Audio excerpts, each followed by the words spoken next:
We're really excited just to have this opportunity to speak with you. So to jump in, Holmes, for those who may be less familiar with you and Clean Energy Works, could just give us a quick overview of the organization and what inspired you to do this work? My name is Holmes Hummel, and I'm the founder and director of Clean Energy Works. It's a nonprofit organization based in the United States focused on accelerating investment in the clean energy transition around the world. We've been committed to testing new financing solutions to accelerate capital deployment, particularly in underserved market segments. Thank you, Holmes, for that background. Margarita, could you offer up a 30-second introduction to who you are and how you got involved? Certainly. My name is Margarita Parra. I'm the International Program Director at Clean Energy Works. So I oversaw the work that we did with Convergence Fund in Lima. I was leading the team to do the analysis, of course, engaging the stakeholders throughout the study. That's great. Thank you so much.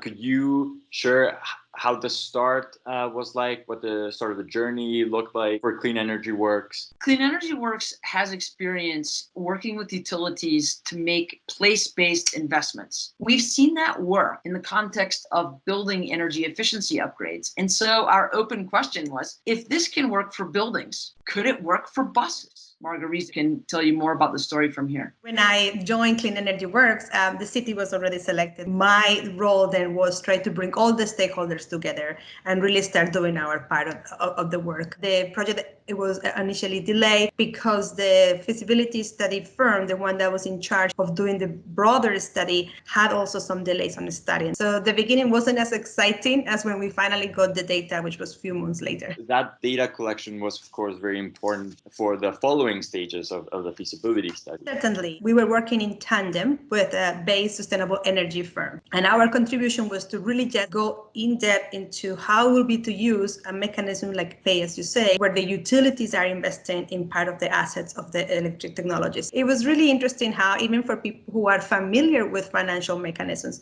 people who really know about different business models, it took some time to grasp what a utility cost recovery investments are.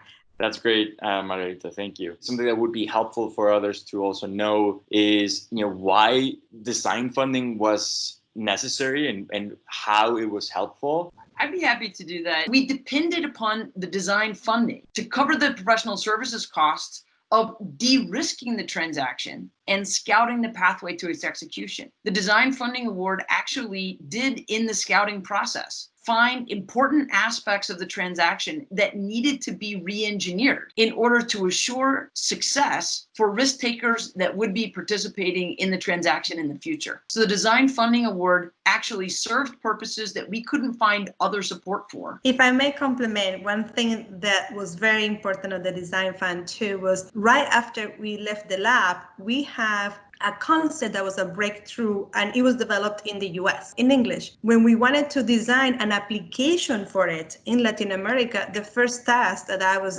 given was translating into Spanish all the materials that were developed in the lab. This design fund really gave us the opportunity to start this application adaptation of this breakthrough concepts into a different context like in Latin America. And through that process of translating, I was able to start talking to experts in Latin America.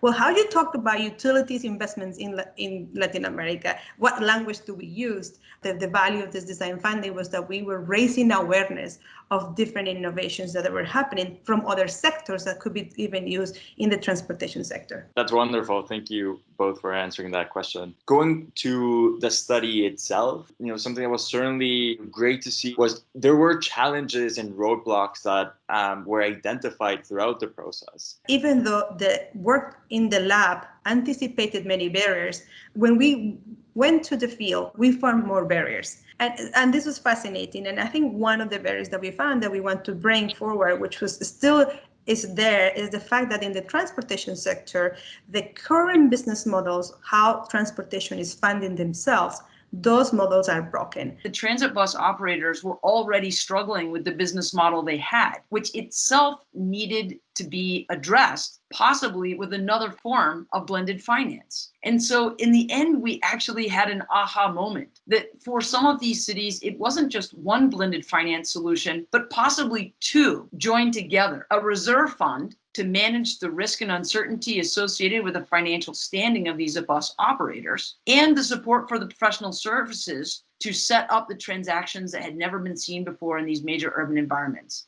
And that together, the pair of those could actually catalyze the multi-billion market that we knew the policymakers wanted to support. There is no doubt that our design funding project in Lima is the entree that we had to the Zebra platform in which we are now.